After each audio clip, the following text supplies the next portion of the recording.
The school board approved a new mascot, but it's the cost that comes with that new mascot that has some shaking their heads. I had the chance to speak with his daughter and son. The good news, they tell me that his condition is improving. Allison was parked right at pump 7 over there. She was captured on that surveillance camera, and you can see here tonight a poster on the door asking for the public's help finding her.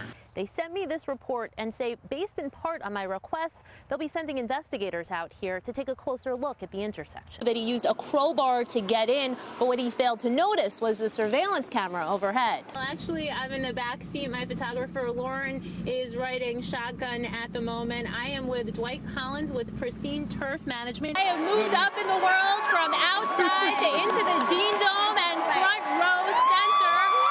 I'm joined with a lot of energetic, excited. I spoke with Mariah's grandmother tonight, Melissa Hunter, telling me she is caring for Mariah's 2 older brothers. They are 5 and 10 years old, and she tells me they're heartbroken. For a second day, authorities searched the woods and ponds close to the Dawson Cabin Road trailer where 3-year-old Mariah Woods went missing. Just bring her home, please, safe and sound. She's my baby. She's my everything. Her mother, Christy, making that impassioned plea Monday. She says the last time she saw her daughter was Sunday night around 11 o'clock. The last person to see her, Christy's live-in boyfriend. Authorities telling us he reported seeing the toddler at midnight. He says she woke up and he told her to go back to sleep. Christy says when she got up the following morning around 6 a.m., Mariah was gone. That's when she called authorities. And when you can't find what you're looking for, it kind of hurts you in your heart, you know, because you don't have closure.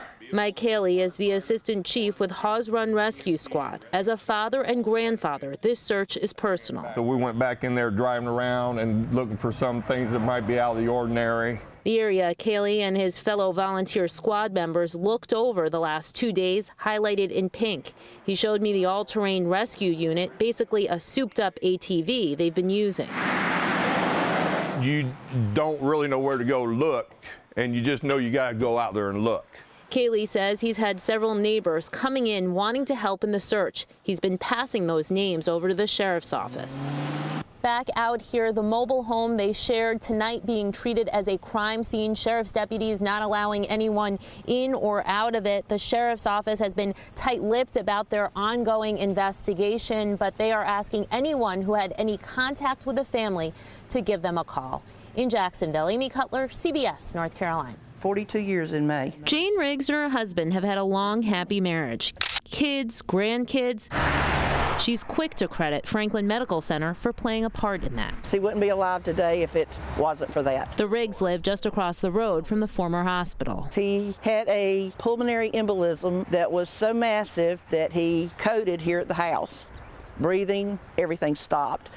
And I was able to revive him enough to get him across to the hospital. If Riggs' husband suffered a similar medical emergency now, he'd have to travel out of the county to get to an ER. That's what Helen Hicks had to do. The former OR nurse says it can make a difference between life and death. If you can stabilize people, then it's not so bad to transfer. This sign has been on the door since October of 2015. Since then, Franklin County's only hospital, only emergency room, has been closed. That was 2.5 years ago. The new owner says they're trying to reopen the ER, but asbestos abatement is holding things up.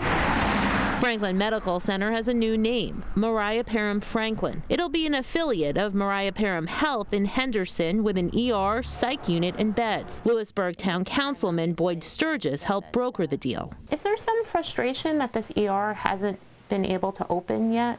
Well, everybody wants it done now, certainly, and I do too, but I think it's a realization and a maturity of everybody that knows that we need it to be done right. Sturgis says the ER should be reopened by September. A month after that, the psych unit will follow.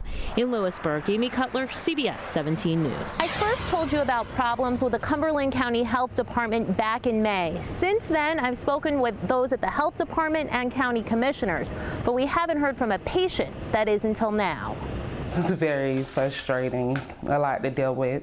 A situation Candace Thompson shouldn't be in. She says for the last 8 years, she's been going to the Cumberland County Health Department for her annual pelvic exam and pap smear. I thought everything was well and was going okay until I went somewhere different this year. That new doctor telling her she had an irregular cervix. She says that would have shown up in pap smears, but she tells me she was never informed of any abnormal test results by the health department.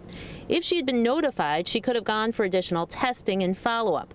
Now she says she's in danger of developing cervical cancer and has to have her uterus removed. I really don't want to have that surgery because I do want more kids, and having that surgery, I don't have that chance anymore. Thompson has a 4-year-old son, but at 29 years old, she hoped to have other children. She believes she's one of the 29 women who were never notified of abnormal test results.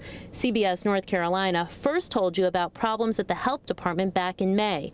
That report prompted an internal audit. According to the county, it looked at cervical screenings done from 2011 to 2015, and it found that all 160 patient records it reviewed weren't handled in accordance with policy. All of these women had abnormal test results. We have requested her medical records, have not gotten those records back yet. Alan Rogers is Thompson's attorney. He tells me they put that request in about 45 days ago. Thompson says she's speaking out because she believes there are other women out there. She's hoping this gets the word out and that they'll come forward and get medical attention they need. In Fayetteville, I'm Amy Cutler, CBS North Carolina. 23 years in Special Forces, an enemy couldn't kill me, but my well's going to. Mike Waters making light of what's become a very real concern for him and his family. We'd always noticed you take a shower, your eyes burn 15-20 minutes after taking a shower. So they no longer shower in their own home. They either go to Fort Bragg or use this trailer. We basically fill it up with water. We'll take showers in there instead of driving every night into Fort Bragg. Pretty bird. Then there are the pets. One bird died suddenly. His dog Zeus developed several tumors. 13 tumors in them, and up by the shoulders you can feel them. Waters says his ordeal started back in September when Chemours came to his home to test his well for the chemical Gen X. He lives about a mile from that $6 billion global chemical company's Fayetteville location, and he wanted to double-check their numbers. Waters telling me he reached out to the state.